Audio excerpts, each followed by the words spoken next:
Giração Jornal, segunda-feira, notícias com os pontos onde as marcas da chuva recente continuam patentes, zonas onde a situação não voltou ao normal e o clima da aflição mantém-se para os munícipes. Quina, boa noite. Boa noite, Simeão. Temos também para hoje outros temas que passam pela situação das famílias afetadas e a realidade sobre o cumprimento do apoio prometido. Caso Lote 1 no Prenda, novos desenvolvimentos e o receio de quem vive nos prédios vizinhos. Manifestação na Sonils. Funcionários dizem ter sido despedidos sem aviso prévio e exigem reenquadramento ou indenização. Eleições para o comando na Procuradoria-Geral da República. Semana Africana de Vacinação, primeiro dia da jornada em Luanda, direcionada a mulheres e crianças.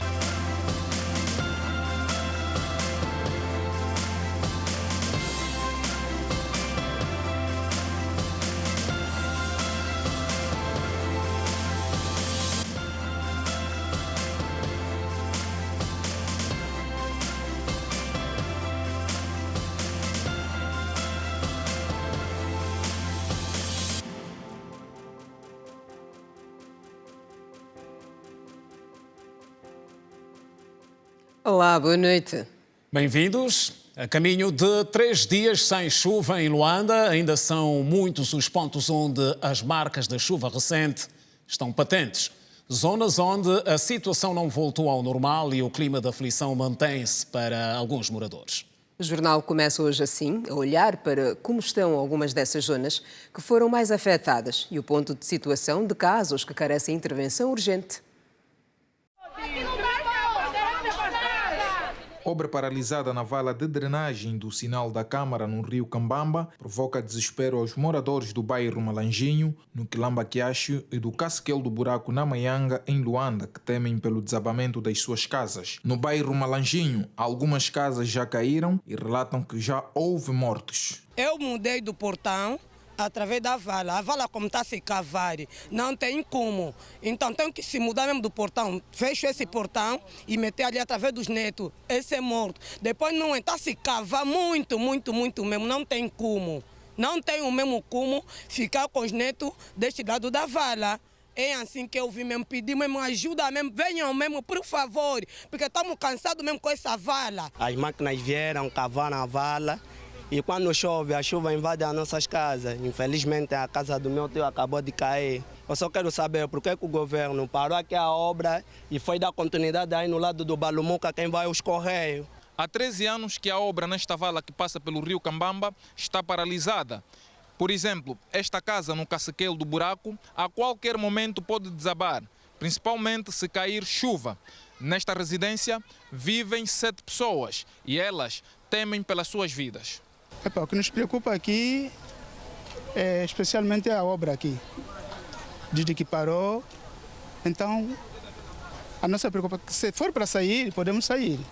Mas se for então para continuar a obra, então pode continuar a obra. O importante é que estejamos em condições. Quando caem as chuvas, então aí está o problema. As nossas casas praticamente começam a demolir. Como forma ver a minha casa do jeito que está, é preocupante mesmo. Não sei, né? Talvez que estão à espera que um dia morra alguém. Já cadastraram as nossas casas por 3 vezes. Primeiro 2001, depois foram continuando, fim de 2001, 2002, fomos cadastrados. Nunca vimos nada a solução, nunca nos falaram mais nada. Disseram que vocês estão a ficar, que depois vamos vir tirar. Quando tiraram, a parte que estava mesmo aqui a vala, que eles abriram. Porque aqui tinha casas. Esses terrenos foram distribuídos a partir de lá da praça até aqui embaixo, nessas casas aqui da Ucocambo que está aí. Tem casas boas aí da Ucocambo que eles deram para os homens da Sonangolo, ou que é o Motelados, ou que é aquilo. Nós já estávamos aqui.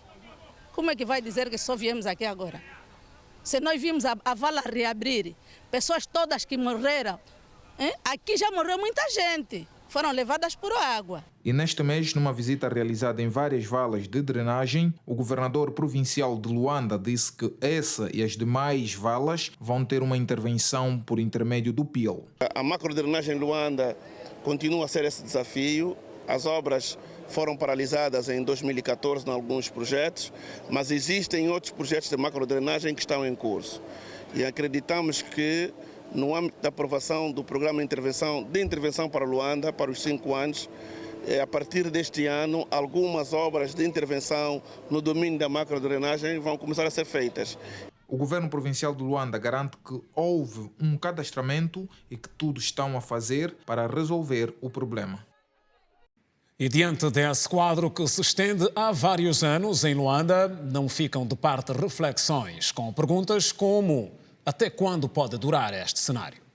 E qual seria, afinal, a melhor solução, uma vez que, quando se trata de inundação causada pela chuva, em Luanda, até as zonas consideradas nobres não são poupadas? Sobre isso, a nossa equipa foi também atrás de algumas respostas. Charcos d'água, ruas e casas inundadas. É a imagem desta cidade sempre que chove. Numa província onde moram cerca de 9 milhões de habitantes, os problemas não acabam. Aqui, no Morro Bento, quando chove, a solução é diversificar o modo de passagem. Noutras paragens de Luanda, há quem tenha ficado na escuridão. Outros perderam casas, enquanto que alguns perderam bens materiais. E outros viram seus carros a flutuar e a nadar de um lado para o outro. Acordei para poder defender a água pelo portão. Mas onde eu fui para defender a água para o portão, a água vem para trás, desaba porque se abre a parede toda. E meu bebê acaba de morrer naquele local. Estamos mesmo mal aqui, estamos na água, assim, fugimos daqui. Eu, por exemplo, estou na casa da minha irmã mais velha com meus 4 filhos, minha irmã tem 9 filhos. Estou na casa da minha irmã, fugi daqui do meio, da minha casa, da minha própria casa, para viver na casa da minha irmã. Dormir mal, acordar mal, está mal assim. Nós não vamos conseguir resolver o problema das inundações enquanto não fizermos um estudo profundo sobre a hidrografia em Angola, o comportamento hidrográfico, principalmente das águas pluviométricas. A causa disso, na verdade, começa logo pelo loteamento dos nossos terrenos nas zonas periféricas. A falta de continuidade das ruas, travessas, acabam fazendo com que os bairros, depois que eles começam a ficar todos povoados, já não temos onde as águas vão. Então, no bairro, a água quer sair de algum lugar, começa a entrar nas casas. Quando o bairro ainda é recente, a gente vê que tem muitos espaços vagos, então a água vai. Vocês verão que esses problemas começam a se tornar mais patentes à medida que os bairros crescem. Então, o principal foco devia ser, quando os bairros começam a surgir, o bom loteamento, a continuidade das ruas e pensar num sistema de esgoto.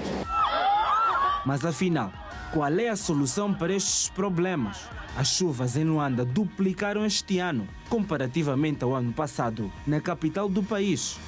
A chuva não escolhe bairro, nem tampouco pessoas. Qualquer um de nós pode estar sujeito a viver as suas consequências. Especialistas entendem que a solução para a província de Luanda passa pela construção de valas de drenagem onde não tem e reorganizar a província do ponto de vista urbanístico. Essa reorganização passa pela demolição de algumas infraestruturas que impossibilitam o funcionamento em pleno das valas de drenagem. Nessa altura, como solução seria olhar para a questão das valas de drenagem e criarmos estradas alternativas, né? Tu tens uma zona de assentamento, mas acaba por não fazer os esgotos, as ruas não têm sarjetas. Você faz um prédio, uma centralidade, e você não fez a medição das lagoas de retenção, ok? Não fizeste um escoamento de ligação entre os canais de escoamento da cidade de Luanda, porque existe. E ao nível do Estado, o que se nota é um desdobramento para que se garanta o necessário apoio às famílias afetadas, que não são poucas, principalmente em Luanda. Onde hoje teve lugar mais uma reunião de concertação na busca de soluções mais viáveis. O Governo da província garante que não vai faltar apoio aos sinistrados. De 15 de agosto do ano passado até o dia 21 deste mês, Morreram em Angola cerca de 332 pessoas em consequência das chuvas. Dos números constam também mais de 600 feridos e 18.860 famílias afetadas. Os dados das chuvas no país, que caem com intensidade nas últimas semanas, foram revistos na reunião da equipa de coordenação de emergências e desastres, orientada na manhã de hoje pela Ministra de Estado para a Área Social, Dalva Ringote. Um total de 332 mortos. Estamos a falar de um total de 649 feridos a nível nacional. Estamos a falar também em residências destruídas, num total de 4.292 e inundadas, um total de 1.741. As famílias afetadas, 18.860 e as pessoas afetadas, um total de 90.528. A reunião serviu para avaliar o impacto das chuvas e definir medidas a serem implementadas para atender as famílias sinistradas. As populações, neste momento, estamos a falar do desassoreamento das águas, né? É necessário que se faça a distribuição de bens alimentares, é necessário que se dê algum reforço para a criação de abrigos, distribuição de kits de primeiras necessidades e outros fatores que forem identificados pela Comissão. O responsável não adiantou o orçamento previsto para atender os sinistrados. Fez-se um levantamento do número de afetados desde 15 de agosto de 2022 até a presente data. Neste período, naturalmente, que muitos dos sinistrados já terão recebido apoio quando se impôs, concretamente prestar a atenção na fase trimestral ou quadrimestral da presente situação. De referir que a província do Ambo foi a que registrou o maior número de vítimas mortais, com 54 no total, desde o início da época chuvosa, em agosto de 2022 até abril deste ano. E agora atualizações sobre o caso Lote 1 no Prenda, edifício evacuado no fim de semana, com os pertencentes das famílias ainda no interior. Estamos a falar em mais de 40 famílias que até o momento aguardam pelo direcionamento oficial das autoridades. E nesta zona dos lotes, a nossa equipa passou por outros prédios, ouviu os moradores sobre o estado de conservação dos mesmos e o sentimento é de total insegurança. Continua o sofrimento das famílias residentes nos edifícios dos lotes do bairro Prenda. A partir deste ponto em que é possível observar a estrutura arquitetônica dos edifícios do bairro Prenda, também conhecido como Lote 22, ressalta logo à vista o que aconteceu no último sábado com o edifício número 1, o que despertou a atenção dos outros moradores que pedem a intervenção urgente das autoridades devido ao tempo de vida útil dos demais edifícios. Hoje é este prédio, amanhã é o outro, depois da manhã, porque primeiro foi a grua. Depois da grua foi o lote 1. Agora o lote 7 também está com essa ameaça. A gente não sabe o que fazer neste momento. Vem este prédio, vem aquele e vê que o governo tem que ver esta situação. Neste edifício que alberga mais de 7 famílias, falta de tudo um pouco. Este é um dos edifícios inacabados dos lotes do Prenda, o número 20. Aqui, os problemas são vários, desde a falta de canalização para a evacuação dos resíduos, bem como a instalação elétrica anárquica que tem provocado incêndios. Sabemos que aqui temos muitas crianças, nosso prédio, as condições não é lá tão favorável. A maioria dos moradores do prédio não tem WC. Os que têm, vivem na normalidade. Os que não têm, automaticamente utilizam o balde, fazem as necessidades e depois despejam na vala. Conforme está vendo, né? A instalação não é só aqui, no primeiro, no terceiro, até lá no último andar, a instalação toda é assim. E principalmente quando chove, é muito perigo por causa das crianças. O incêndio aqui é mesmo constantemente, tem mesmo muito incêndio. E água que não tem, nós temos que ter água de baixo para cima. Esta senhora, que vive desde 1978 em um dos apartamentos do lote 1 que abanou no último sábado, diz que até o momento não sabe para onde ir. Estamos nessa situação, cada um conseguiu arranjar um sítio para ficar, que não é nada cômodo, estamos nessa situação. Somos cerca de 42 famílias, nós ainda temos esperança que possam resolver alguma coisa. A Rede Girassol sabe que houve mais uma reunião entre a administração do município de Luanda e os moradores do lote 1, cujas obras de intervenção tiveram início hoje. No entanto, dado o estado de degradação do prédio, os alunos da 1121 ex-1039 foram encaminhados para as escolas próximas do bairro. Da iniciação em primeira classe, foram para a escola Colégio Tambarino. Da segunda classe, primeira etapa, segunda etapa, terceira classe e quarta, foram para a escola Augusto Ngangula. Os da quinta e sexta classe foram para a escola do Zambadus. Já conversamos com os encarregados, já estão todos sensibilizados. Os alunos vão começar amanhã com os nossos professores e já não tem problema nenhum. Nós temos 1.400 alunos. E mostramos a seguir um outro cenário difícil que enfrentam algumas famílias na chamada zona do Casquel, na Terra Vermelha. É uma zona que faz fronteira com o Catinton, no interior da Maianga, e chamam a atenção as condições precárias de vida nesta localidade, onde com a chuva tudo ficou ainda mais difícil. A realidade do setor C da Terra Vermelha, no bairro Casquel, município de Luanda, assemelha-se à de muitas outras em Luanda e um pouco por todo o país. Aqui, quando chove, vem ao de cima a insuficiência de serviços sociais. Na mesma localidade, a criminalidade tira o sono dos moradores. Não temos água, a energia, a delinquência e também a estrada. Tem mesmo muita delinquência aqui nesse bairro. Também queremos só que endireitem a estrada. A estrada aqui mesmo está mal. A criminalidade já não se fala mais. Não se fala mais. Graças a mesmo aqui a polícia, essa esquadra, a polícia que está a defender aqui. Os nossos filhos são bandidos. Nós sabemos mesmo que os nossos filhos são bandidos. Fazem, desfaz, mas quando vai a polícia mesmo, as mães ficam aí a lamentar, não sei o que. É complicado. A delinquência mesmo aqui, a polícia está mesmo de par e passo com a delinquência. Esta senhora, por exemplo, perdeu quase tudo nas últimas chuvas que caíram por Luanda. A pessoa não consegue dormir com crianças. Esta tem que sair daqui para fugir na casa da vizinha, para poder entrar. Sempre que chove, tudo está aqui. Perdi tudo. Perdi a televisão, perdi o colchão. Estou sem nada de momento, até nem fogão para cozinhar. Nesta outra casa, a água da chuva ultrapassa o limite dos joelhos. A casa toda fica cheia de água. Até dia de hoje a pessoa nem tem nenhum cadeirão. Colchão, vejo os colchões, estou a dormir. Nós aqui, o sofrimento é mesmo esse que falou meu marido. A água cai embaixo da terra você está a pescar mesmo, a água está a vir. Você assusta 2 minutos, a casa já está cheia. Uma mãe desse, somos velha, vamos começar a dormir assim com essas condições. Quando chove, é difícil circular por esta zona. A vala fica totalmente cheia e transborda até a casa dos moradores que estão aqui ao redor.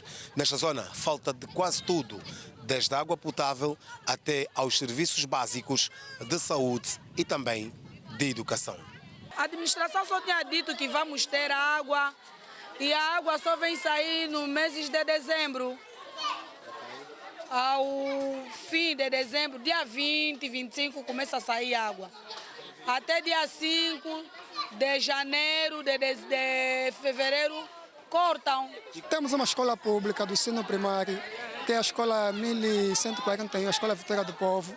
Fica lá no quarteirão 16, outro quarteirão de cima. A única escola que nós temos. E não temos hospitais públicos também, não temos hospitais públicos. Temos um centro, um posto policial, aquele que puderam constatar.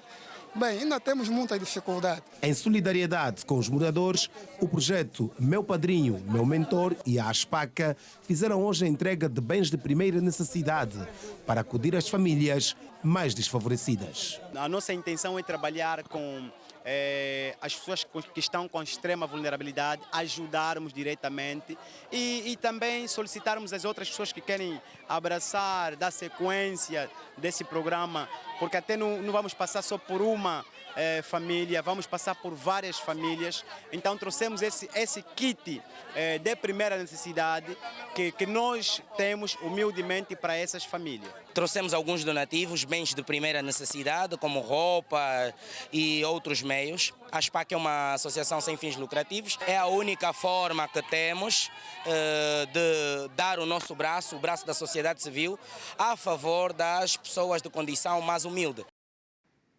Falamos da saúde a seguir, com foco na Semana Africana de Vacinação, que teve início hoje e que está direcionada à mulher grávida e também à criança. Em Luanda, a previsão do Ministério da Saúde é de que a campanha alcance um grande número de crianças e mulheres. Veja como foi o primeiro dia da jornada. Eu estudava, mais tarde fiquei paralisado, aquele ano fiquei paralisado. Depois, mais tarde, quando eu comecei a gatinhar, que não tinha essa perna, não tinha mais força para ter aquela idade. Muitos nasceram naquele ano tiveram esse tipo de doença de poliomielite. A história de José Teca é uma das muitas que podemos ouvir, resultado da não vacinação. E estas duas mães fazem de tudo para que os seus filhos tenham um rumo diferente. Ele, sendo criança, deve apanhar as vacinas para prevenir de muitas doenças. Ele é importante porque previne de muitas doenças, paralisia infantil, essa coisa toda. Ele apanhou a polio, pentavalente e vitamina B. Em Angola, atualmente, mais de 500 mil crianças não têm nenhuma dose de vacina, tanto em áreas rurais como urbanas. Para mudar esta realidade, teve arranque hoje no município de Viana, em Luanda, a Semana Africana de Vacinação, sob o lema População Vacinada, População Saudável. A 13ª edição da Semana Africana da Vacinação decorre até o dia 30 deste mês e pretende aumentar a consciência da importância da vacinação, a necessidade e o direito de as pessoas serem protegidas contra doenças evitáveis pela vacinação. Nós temos 25 unidades sanitárias e qualquer uma das unidades sanitárias está disponível para vacinar. Para além dos programas de vacinação de rotina, nós também temos equipas móveis que se deslocam às comunidades para poder executar esse tão importante ato. A campanha de vacinação vai decorrer em 3 fases e na província de Luanda se pretende vacinar cerca de 100 mil crianças. Todas que fazem parte do calendário nacional, desde a BCG, que é o acesso, até sarampo e febre amarela, que é, portanto, o desempenho ou fecho do calendário vacinal dos menores de 1 ano. As mulheres em idade fértil, grávidas e não grávidas, que vão tomar a vacina contra o tétano e difteria. Os 2 grupos elegíveis dos 12 aos 17 anos são os pré-adolescentes e dos 18 anos em diante para tomar a Covid. Hoje foi também lançado o Plano Nacional Zero Doses, com o objetivo de atingir até 2023 uma cobertura de vacinação de rotina superior a 85%. O plano tem abrangência nacional, com ênfase nas províncias de Luanda, Bié, Cunene, Huambo e Kwanza Sul, que se concentra-se nestas províncias 60% das crianças não vacinadas do nosso país e necessitamos do reforço a nível das administrações dos governos provinciais, administrações municipais, departamentos ministeriais, junto dos profissionais de saúde, assim como os nossos ADECOS, Agentes de Desenvolvimento Comunitário e Sanitário, as famílias e a todos os nossos parceiros.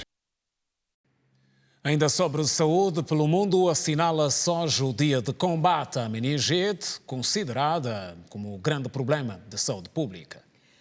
Em Angola, apesar de os registros de casos não serem tão elevados, as preocupações não fogem da necessidade de se reforçar o combate. A doença, que de acordo com a Organização Mundial da Saúde, atinge anualmente mais de 5 milhões de pessoas pelo mundo, sendo crianças e adolescentes menores de 15 anos os grupos mais afetados, é mais perigosa do que se pensa. Os dados da OMS revelam que a cada 10 pacientes, um morre em decorrência da doença. Em Angola, o surgimento de casos tem preocupado as autoridades sanitárias. Uma boa parte das vezes, quase todas as semanas, podemos ter 2 a 3 crianças internadas com meningite aqui na neuroinfecciologia. Quando se adquire a doença, podemos pôr em mente que 40% das crianças morrem. E temos tido muitas crianças que, às vezes, aos 4 meses têm já a doença. Na província de Luanda, no Hospital Pediátrico David Bernardino, só no primeiro trimestre deste ano, o hospital registrou um total de 60 casos, onde 23% de crianças chegaram mesmo a perder a vida. Já na província do Huambo, até março deste ano, 259 casos chegaram ao controle das autoridades sanitárias. Deste número, 125 foram a óbito. A meningite provoca inflamação no cérebro e na medula espinhal. A doença pode ser causada tanto por vírus como bactérias que atacam as membranas que envolvem e protegem o sistema nervoso. É transmitida por meio de tosse, espirros e contacto próximo entre as pessoas. A meninge é uma membrana, é uma capinha que protege o cérebro do meio externo. O cérebro não tem contato com o meio externo porque a meninge protege. Então, quando essa meninge está inflamada, então temos uma meningite. A meningite é uma doença muito grave, quer em adultos, quer em crianças. É uma doença muito grave. A taxa de mortalidade da meningite é cerca de 15%, ou seja, a cada 100 pessoas que pegarem meningite, 15 em média morrem. Para a biomédica e coordenadora do Programa Alargado de Vacinação de Luanda, Felizmina Neto, a toma de vacina é fundamental para a prevenção. No Sistema Nacional, temos 2 tipos de vacinas que protegem contra 2 tipos de meningite, que são aquelas que preocupam o sistema, a saúde pública. Portanto, são as meningites que são causadas por um agente etiológico chamado Haemophilus influenza do tipo B, que está dentro da pentavalente, que é uma vacina conjugada que protege contra 5 doenças, tá? Portanto, difteria, tétano, tosse convulsa, a hepatite B e a meningite causada por esse agente etiológico. O cansaço, febre alta, forte dor de cabeça, rigidez na nuca, náuseas, vômitos e abatimento geral estão entre os principais sintomas da doença. Já em crianças menores de 1 ano, observa-se o inchaço na parte frontal da cabeça do bebê e choro persistente. O neurocirurgião explica que a meningite pode deixar sequelas. Alguma dificuldade na fala, alguma dificuldade em andar, alguma dificuldade no pensamento, alguma dificuldade na memória. Retomamos a informação com olhos no mercado e dados de como começou a semana para o petróleo, principal matéria-prima do país. Que abriu ligeiramente em baixa em comparação com dados da semana passada, mas o preço mantém-se acima dos $80 para o Brent, que serve de referência para o nosso país. O barril de petróleo Brent, que serve de referência às exportações angolanas, iniciou as negociações desta semana em baixa, com preço por barril a $81, quando comparado ao fecho da semana anterior, que foi de $86. Apesar da queda, o preço do petróleo Brent continua acima dos $80, um cenário não assustador para Angola, uma vez que o Orçamento Geral do Estado tem como referência o valor de $75 por barril de petróleo. De acordo com o secretário de Estado para o Petróleo e Gás, José Barroso, o país exportou 87,92 milhões de barris de petróleo, num total de 6,92 mil milhões de dólares no primeiro trimestre de 2022, o que representa uma diminuição de 30% face ao período homólogo, segundo um balanço apresentado esta segunda-feira em Luanda. O secretário de Estado para o Petróleo e Gás referiu ainda que Angola teve como principal destino a China. O petróleo é o recurso mais utilizado no mundo e o seu preço é um importante indicador da economia. A Agência Internacional de Energia prevê que em 2025 o preço nominal do petróleo de marca Brent subirá até $79 por barril e em 2030 a demanda mundial pode levar o preço até $98 por barril. E o dia de hoje foi marcado por uma manifestação que envolve antigos funcionários da Sonils, uma empresa prestadora de serviço na área petrolífera da Sonangol. É um grupo de cerca de 200 pessoas que afirma que são vítimas de um processo de despedimento que decorreu sem aviso prévio. Eles exigem reenquadramento ou a devida indenização. Os gritos de socorro ouvidos representam as dores de profissionais que querem ver os seus direitos garantidos. São ex-trabalhadores da Sonils que reclamam terem sido despedidos ilegalmente e planam conclusão das negociações extrajudiciais que tiveram início em novembro de 2021. Tínhamos um contrato que 3 anos depois passaríamos para a efetividade da empresa. Passados 3 anos, nada concluiu-se. Houve uma reprogramação da lei que passou dos 3 anos para 10 anos para passar para a efetividade. Passamos dos 10 anos, também ninguém passou.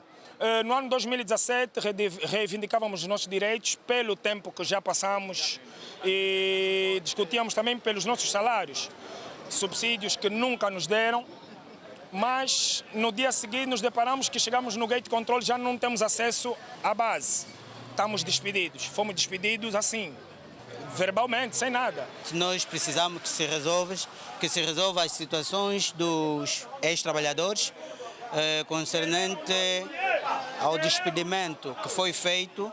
Muitos deles já não fazem parte do mundo dos vivos e os que ficaram pedem o bom senso da empresa. Eu estou aqui já a caminho há 20 anos. Este 20 anos que nós vivemos aqui, é sofrimento, salário, miséria, quase de tudo miséria. Não temos como falar, mas ver como é que os colegas estão, todos debilitados, praticamente, enfim, é só chorar. Existem colegas que saíram da empresa com doenças, infecções pulmonares e muito mais, mesmo assim, e dependiam de um posto médico que lá dentro tem até hoje para que os colegas sobreviviam, tanto quer medicação e uns até de insulina. No caso do colega Dilson, que a sua alma descansa em paz, o colega Tandala, que a sua alma descansa em paz, e outros mais.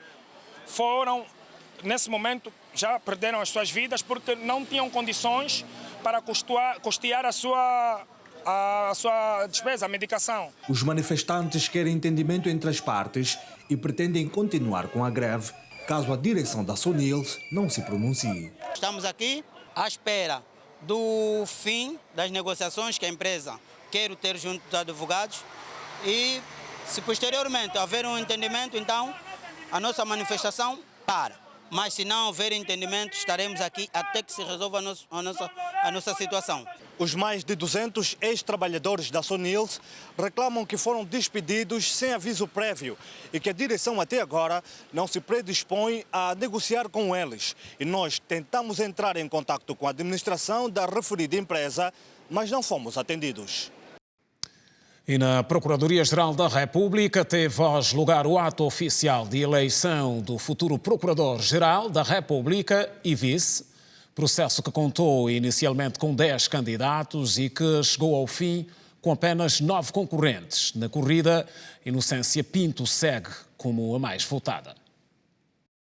Devido à deliberação saída do plenário do Conselho Superior da Magistratura do Ministério Público, os candidatos Helder Fernando Pita Gross e Luís de Assunção Pedro da Mota Liz não exerceram o seu direito de voto para garantir a lisura e igualdade entre os candidatos dos 21 membros que compõem o Conselho Superior da Magistratura do Ministério Público, entre eles 8 magistrados, 4 juristas indicados pelo Presidente da República, 6 representantes da Assembleia Nacional, entre os quais 2 do Partido UNITA e 4 do Partido MPLA. Deste número, apenas 19 vogais exerceram o direito de voto. O que significa que essas entidades não podem votar em um dos mecanismos de fiscalização e de lisura do próprio processo. Outro mecanismo é que todas as leis, todos os regulamentos do processo são públicos. Não há nenhuma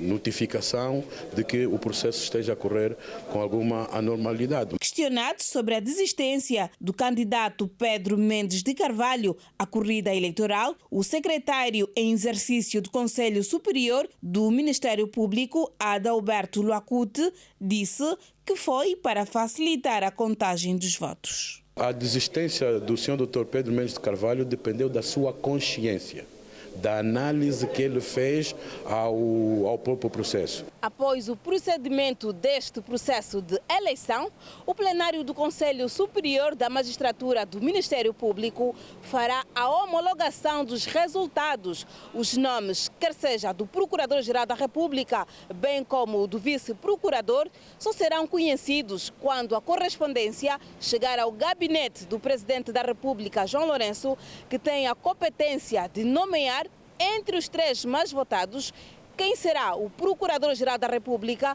bem como o vice. Com certeza, trata-se, portanto, de esses cargos de Procurador-Geral da República. e de vice-procurador-geral da República são cargos de confiança política. Pode nomear o primeiro, que teve mais votos, pode nomear o segundo, não é?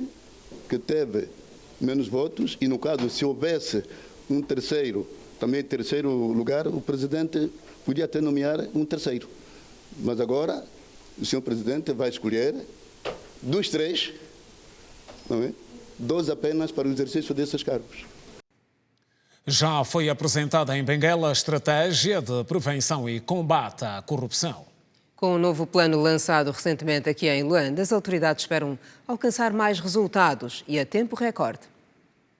Em Benguela, o lançamento do projeto de Estratégia Nacional de Prevenção e Repreensão da Corrupção, que teve lugar no Salão Nobre da Administração Municipal de Benguela, contou com a presença da vice-governadora para o setor político, social e econômico, Lídia Amaro, em representação do governador Luís Nunes, que no seu discurso deu nota positiva à realização do certame, tendo ressaltado ser um dos propósitos do atual executivo. A preocupação preeminente sobre os desvios do erário público, que pertence a cada angolano, que confiou ao gestor público para que este administre no interesse da coletividade, aliada à Estratégia Nacional de Controle e Combate à Repressão à Corrupção, se impõe de elevado simbolismo e sinalização, sendo uma bandeira do Executivo angolano. Na ocasião, o delegado provincial da Justiça, Celdo Mateus Dovala, falou para os presentes sobre os meandros de combate à corrupção, onde salta à vista o envolvimento de todos os cidadãos no processo. Em cumprimento com o despacho presidencial acima citado, o Grupo de Trabalhos elaborou o projeto de Estratégia Nacional de Prevenção e Repreensão da Corrupção, no qual o principal objetivo é de reduzir os índices de corrupção por via de 3 eixos. Primeiro, o da promoção da integridade, da transparência e da melhoria da prestação de serviços em todos os setores. Segundo, do envolvimento dos cidadãos na prevenção, detenção e repreensão da corrupção. Terceiro e último, da transparência na gestão no erário público. O projeto de Estratégia Nacional de Prevenção e Repreensão da Corrupção irá olhar essencialmente para o caráter preventivo, de acordo com os objetivos definidos pela Inspeção Geral da Administração do Estado. IGAI. Quando estamos a falar da prevenção, estamos a falar da antecipação de cenários, antecipação de fenômenos. E para o nosso contexto atual, estamos a falar de antecipação de atos de corrupção. Depois de lançado o projeto de combate à corrupção, espera-se o contributo e a participação dos cidadãos para a mitigação dos processos de combate à corrupção. Nós temos 20 dias para que todos possam contribuir neste projeto do INAPREC e a ideia é que este projeto seja disponibilizado e disseminado para todos e que saibam que podem contribuir e como contribuir para este projeto. A sociedade civil presente no lançamento do projeto deu nota positiva. É um processo, primeiro vão escutar para mais tarde termos decisões efetivas. O Executivo tem, na verdade, proposta clara e objetiva de poder dirimir a situação de corrupção a nível das instituições públicas, do privado e nas próprias famílias, porque a corrupção começa nas famílias e termina no próprio Estado de forma coletiva. O Serviço de Investigação Criminal apresentou hoje em Luanda um novo grupo de cidadãos que se dedicavam a supostos atos de criminalidade. Entre os apresentados estão cidadãos que, segundo o SIC, são os autores de alguns assaltos realizados na via pública com recurso à arma de fogo, ao passo que outros dedicavam-se ao tráfico de cocaína. O grupo de 5 supostos miliantes, apresentados pelo Serviço de Investigação Criminal, está envolvido em mais de 15 assaltos em vários pontos de Luanda.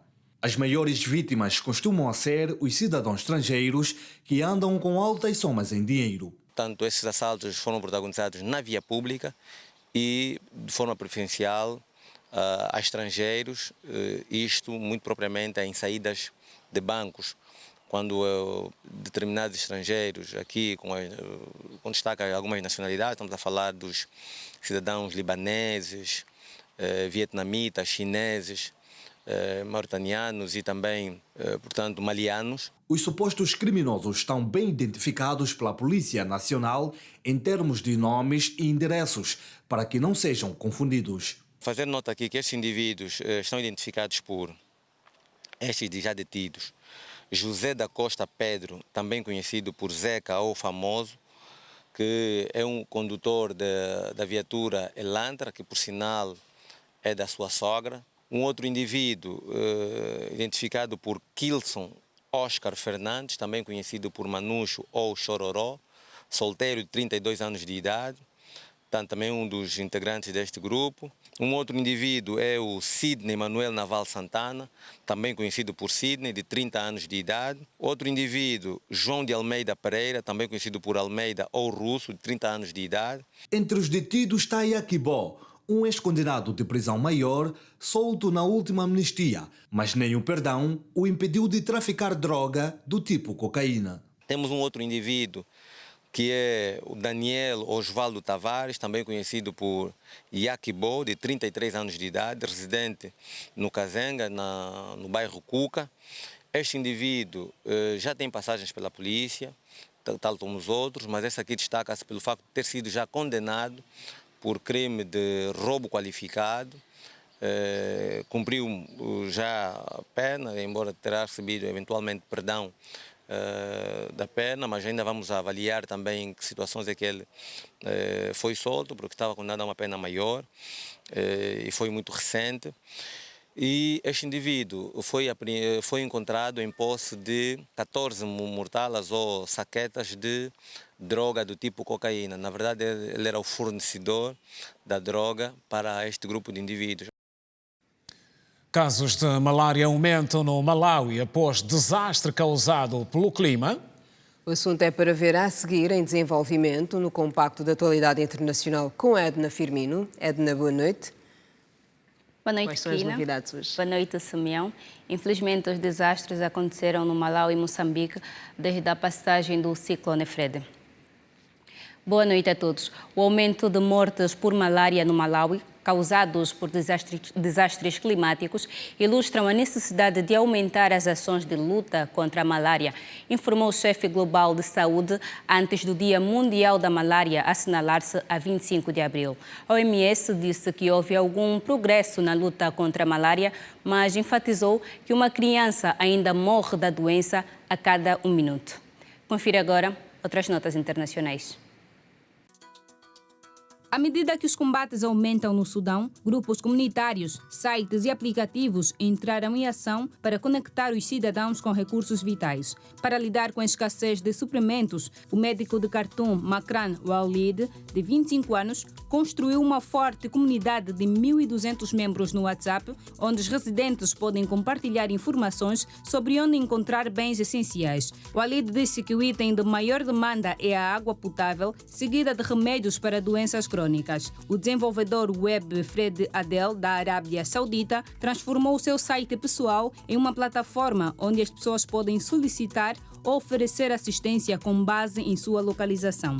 A maioria dos hospitais em Khartoum foi fechada devido à violência. Os poucos que permanecem abertos oferecem apenas serviços limitados. Os combates começaram em 15 de abril entre unidades do exército leais ao general Abdel Fattah al-Burhan, chefe do Conselho Soberano do Governo de Transição do Sudão, e as forças de apoio rápido paramilitares lideradas pelo general Mohamed Hamdan Dagalo. Os combates no Sudão desencadeou uma crise humanitária, matou mais de 400 pessoas e mais de 3.000 pessoas ficaram feridas. As batalhas no Sudão provocaram várias operações de evacuação para resgatar cidadãos estrangeiros e funcionários das embaixadas por via terrestre, aérea e marítima. O principal aeroporto da capital, Khartoum, tem sido palco de combates intensos e está sob o controle das forças de apoio rápido paramilitares que lutam contra o exército. A Arábia Saudita liderou a primeira evacuação bem-sucedida relatada com operações navais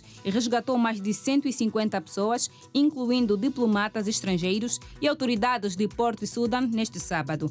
As Forças Armadas do Egito retiraram na quarta-feira 177 dos seus soldados do Sudão. O porta-voz do Ministério das Relações Exteriores da da Jordânia informou neste sábado que foram evacuados mais de 250 cidadãos jordanianos em cooperação contínua com os Emirados Árabes Unidos e Arábia Saudita, os Estados Unidos da América, Grã-Bretanha, França, Peru, Holanda, Alemanha, Suécia, Itália, Grécia, China, Índia, Japão, Coreia do Sul e a Indonésia também se juntaram para a retirada dos seus cidadãos do Sudão.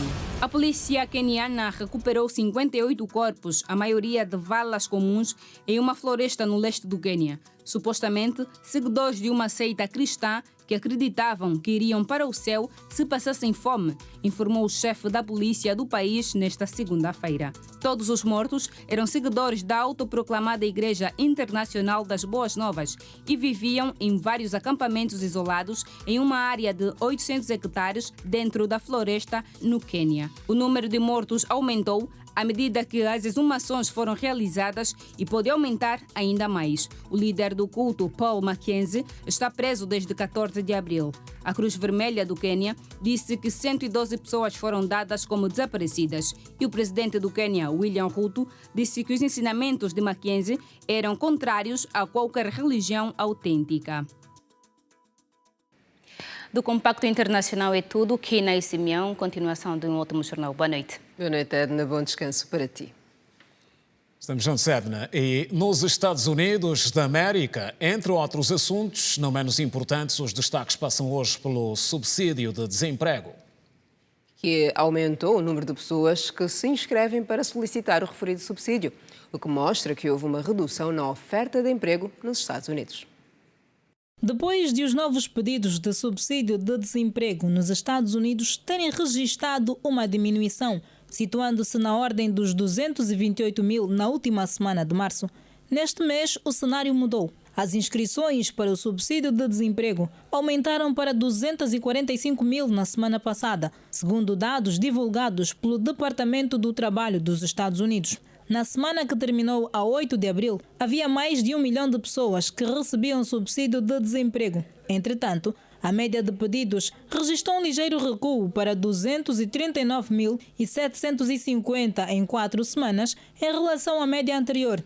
No mês de março, a taxa de desemprego ficou em 3,5%, o que constitui um recuo se comparada à do mês de fevereiro. E para dar resposta ao nível de desemprego no país, a economia norte-americana precisa de criar cerca de 100 mil empregos por mês para acompanhar o crescimento da população ativa. Termina a edição de segunda-feira do Girassol Jornal. Foi um prazer contar consigo. Nós voltamos a estar juntos amanhã, no mesmo horário de sempre. Passe bem. Boa noite. Pois, estamos juntos. Boa noite.